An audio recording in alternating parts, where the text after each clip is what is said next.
gave myself to God, automatically, instantaneously, it was bestowed, read your word, upon me.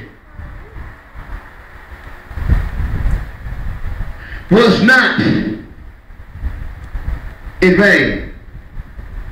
This grace that I have upon me being who I am, this call that's upon my life, this mandate assignment that's upon me, is what God called me to do.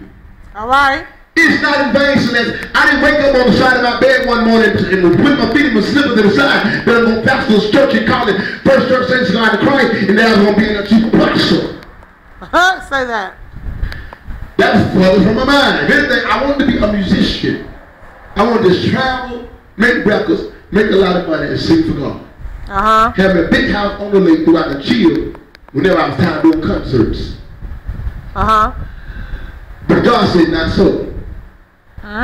Not right now. God might add that to my plan to where, you know, as I travel and evangelize the gospel as an apostle, God might allow me to cut a couple of albums, hook up with a couple of folks that got the studio and got the money to help finance and push what I want to do in my music side as I do what God called me to do in this walk. But this is not just a silly game that I'm in. Y'all ain't talking to me. This ain't nothing that I just wanted to do on my own. This is nothing that I just talked about with my friends and rapped about with my homeboy and said, let's get together and let's just go get a building, stick some chairs in it, and make some money. That is not what I've been called to do. That is not something that I decided to do. But what I decided to do was just get into a place where I'm saved and sanctified for real, where my ears are not tainted with the things of the devil, to where I'm able to hear God clearly, and God called my name, and guess what? I answered. I didn't play around with it. I didn't sit down here and fumble around with it.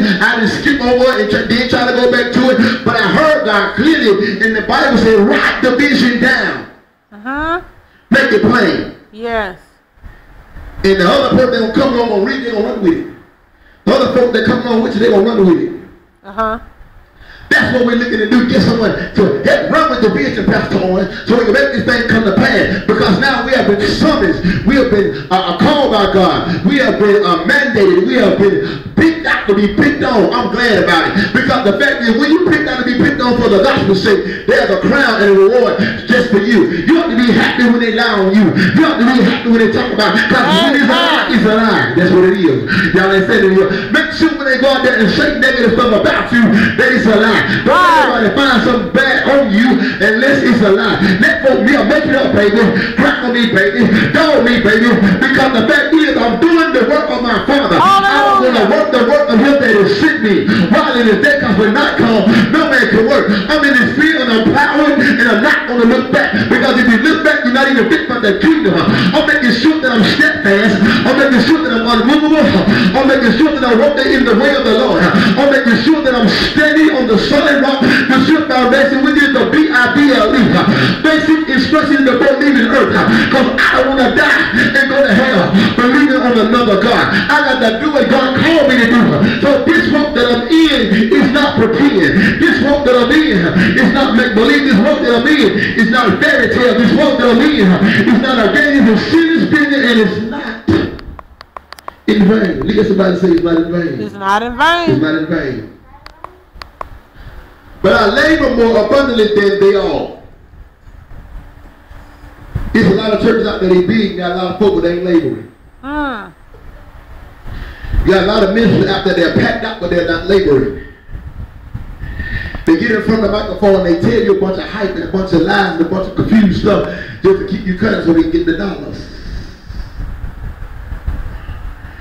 Just because you got a packed out ministry don't mean that you're laboring. Y'all ain't talking to me. All right now. Just because there's a crowd around you don't mean you're laboring.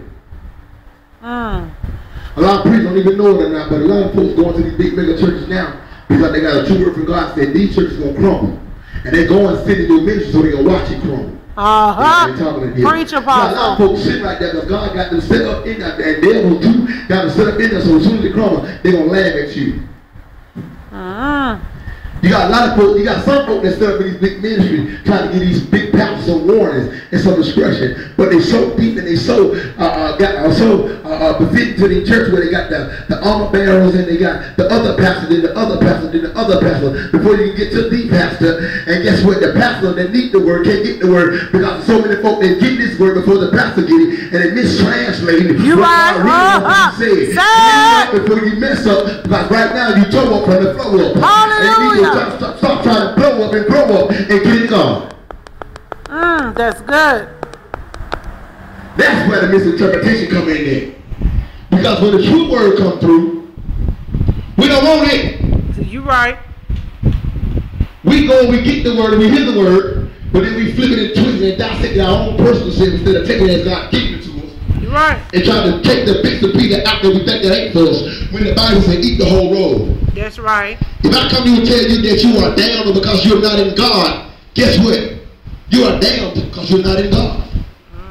It ain't for you to take out and say, what he's saying is that I need to just work myself out on this situation. You don't need to work that out because if you could work it out, you would have been worked it out. Right. But because you had your hand on it, that's why you are damned. That's why you live in a damnable state. That's why your life is torn from the floor because you're trying to handle it instead of trusting in the God. Now you to listen to someone else or somebody else that's not in God. But how is it that we can go and have a righteous preacher sit before us? They give us a righteous living and teaching, but then we go to someone else that ain't in God, that don't know anything about God, and we take all the wisdom and counseling from them, the ungodly wisdom devices, right. the ungodly demonic devices, the ungodly secret hidden things that's behind the things that really is coming out of them, and we'll sit there and we'll suck and we'll get down with them, we'll get compassionate with them, we'll befriend them, we'll get buddies with them, but then the one that want to give us a good helping meal, we'll turn our back on them. Sinful nature. Why is it? Sinful nature. But I labor more than they are. Yet not I, not me, but the grace of